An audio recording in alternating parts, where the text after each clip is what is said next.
Alors Olivier, première question, où en est le secteur du tourisme, de l'hôtellerie? Quelles sont les différentes dynamiques? Alors bonjour à tous, merci pour votre accueil. Alors, le tourisme vit une année 2024 qui est un peu particulière.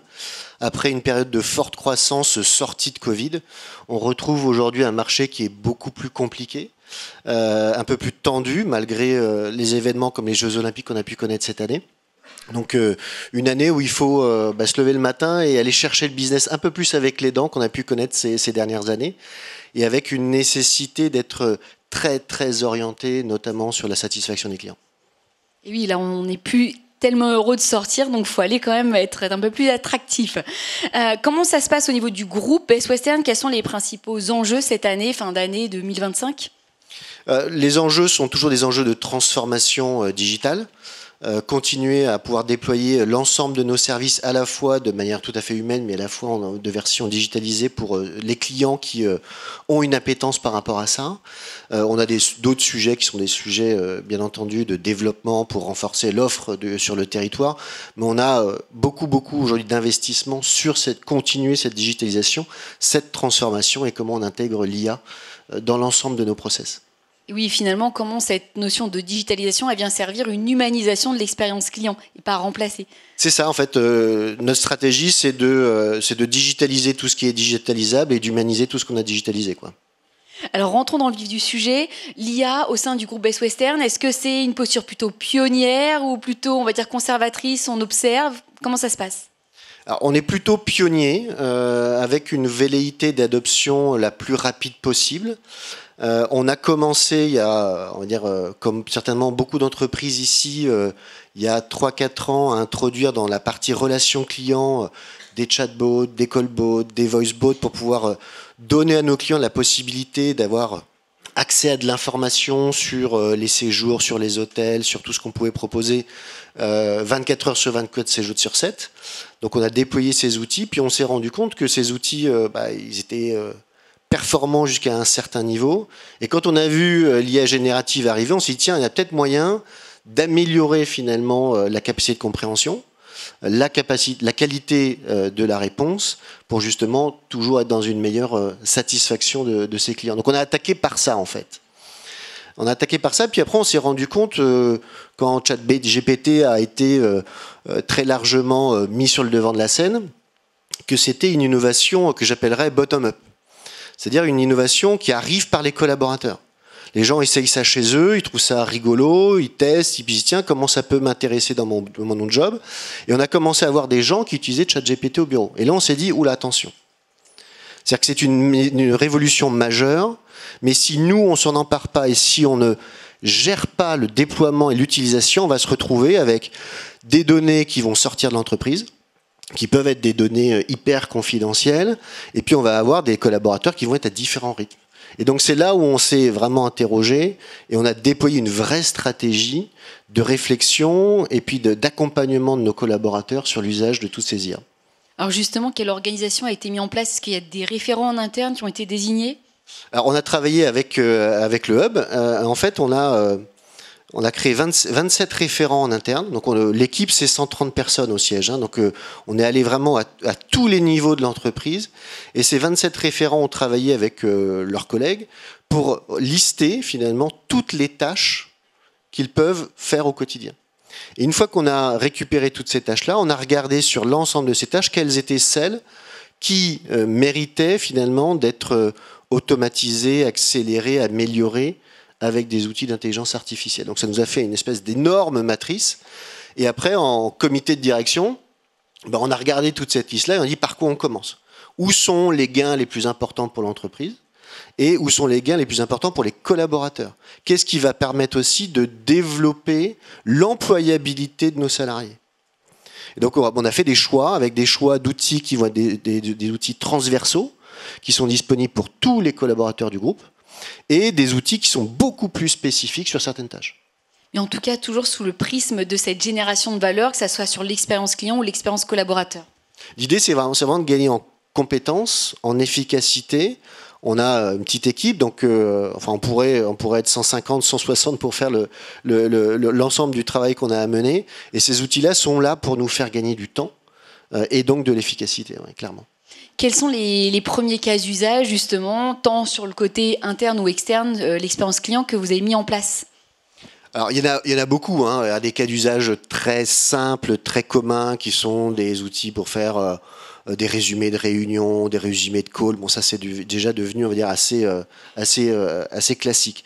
Mais on a vraiment poussé, et Emmanuel en parlait tout à l'heure, on a une équipe, par exemple, d'architectes d'intérieur qui sont là pour accompagner nos hôteliers lorsqu'ils veulent rénover leurs hôtels. Donc, ces gens-là sont des spécialistes de la 3D, donc ils font des plans 3D, et puis après, ils font ce qu'on appelle, dans l'univers des décorateurs, des mood boards ou des planches de tendance. Donc ils vont sur une grande planche mettre un morceau de moquette, un morceau de carrelage, un morceau de rideau, pour voir comment tout ça fonctionne ensemble. Aujourd'hui, avec ces outils-là, on a une intelligence artificielle qui va permettre de récupérer les plans sur SketchUp, qui va injecter le mood board de l'architecte, et qui derrière va générer en 3D à quoi va ressembler la chambre. Donc c'est un gain d'efficacité incroyable pour l'équipe. C'est un gain aussi pour le propriétaire, ce qu'il voit quand il va investir à quoi ça va ressembler. Et donc c'est une amélioration notable de nos process internes. Donc ça, c'est un exemple parmi beaucoup d'autres. Et si je peux en donner un autre qui est peut-être intéressant pour les entreprises qui ont des populations très diverses, c'est notre cas. On a des gens dans nos hôtels qui sont de nationalités très diverses et qui parfois, et même pour un certain nombre, ne parlent pas très bien français. Et donc quand on déploie des plans de formation, on a un sujet de compréhension de la formation. Donc aujourd'hui, sur un grand nombre de nos formations, on est capable de les traduire en langue étrangère et avec des outils d'IA qui vont même aller modifier l'intonation et les lèvres de la personne qui forme pour justement s'adapter pour que la compréhension du discours soit la plus importante possible. Et là, on voit aussi des gains en termes de compréhension de la formation. Donc on voit vraiment des usages très variés, de l'onboarding facilité, de l'expérience client, on l'a vu avec les chatbots, callbots améliorés, ça évite l'agacement, mais aussi sur cette partie idéation, ce qui souvent dans les maisons, notamment les maisons de luxe, c'est un peu une ligne qu'on n'a pas trop envie de franchir. La créativité, non, on la confie pas à l'IA, mais on fait quelques premiers tests, notamment cette période, cette phase de tendance. Quels sont les principaux enjeux, les challenges que vous avez dû relever? Alors, les enjeux sont des enjeux de trouver les bons outils. Nous, on voulait ultra sécuriser nos outils, on veut maîtriser nos données, on veut que rien sorte en termes de protection de données des clients. On voulait aussi être agnostique en termes de LLM, puisqu'on voit que ça change tellement vite. Un jour, c'est ChatGPT 4o qui est le lead, après c'est Claude, et puis dans 3 semaines, ce sera encore un autre. Donc on a pris un outil qui nous permet de nous protéger nos données et qui est agnostique de LLM, on peut switcher d'un prompt à un autre. Et puis on voulait gagner, encore une fois, sur des IA très très spécifiques, par exemple sur des IA sur nos sites internet qu'on fait du référencement naturel, on a aujourd'hui des outils avec de l'intelligence artificielle qui nous permettent de générer automatiquement des nouvelles pages pour notre site web pour traiter ce que les experts appellent la long tail. Donc on essaie de trouver des choses hyper spécifiques, mais en même temps transversales et sécurisées pour l'entreprise. Est-ce qu'il n'y a pas un enjeu aussi finalement, une fois qu'il y a l'effet waouh qui est passé, à maintenir, de susciter l'intérêt des collaborateurs en interne? Clairement, l'enjeu de l'adoption est très fort, et comme toutes les révolutions, les premiers mois, lorsqu'on a mis tous ces outils, on a vu un taux d'adoption génial. Tout le monde a testé au moins une fois. Et après, on voit l'adoption qui baisse un peu. Et en fait, on se rend compte que c'est un peu dans tous les sujets. C'est-à-dire qu'on a 30 à 40% des collaborateurs qui sont devenus des usagers quotidiens de ces outils-là, qui utilisent tous les jours. On a une trentaine de pourcents qui ont une adoption, on va dire, hebdomadaire, ou bi-hebdomadaire. Et puis on a 25-30% des collaborateurs qui aujourd'hui l'utilisent pas ou très peu. Donc les enjeux d'adoption à travers de la formation, en remettant le sujet très régulièrement sur le devant de la scène, en développant des business cases. C'est-à-dire que ça, c'est un des éléments qu'on fait en COMEX, par exemple, où à chaque COMEX, on prend un moment où on travaille sur des business cases. Quels sont les cas d'usage qu'on peut proposer aux collaborateurs pour justement favoriser l'adoption? Donc plus on a des cas d'usage, plus on montre aux collaborateurs l'usage qu'il va pouvoir en avoir et comment il va gagner en performance et en pertinence, plus l'usage, à notre avis, va se développer. C'est déjà la fin de notre échange. Peut-être un mot sur vos prochains projets, justement, prochaines utilisations de l'IA? Alors, on en a beaucoup. Les prochains projets, c'est continuer cette adoption en interne, mais c'est surtout descendre au niveau de notre réseau.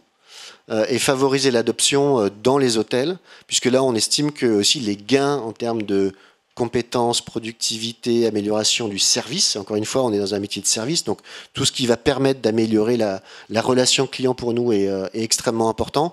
Donc c'est là où on va maintenant descendre le plus possible. Ouais. Merci beaucoup, Olivier. Merci à vous.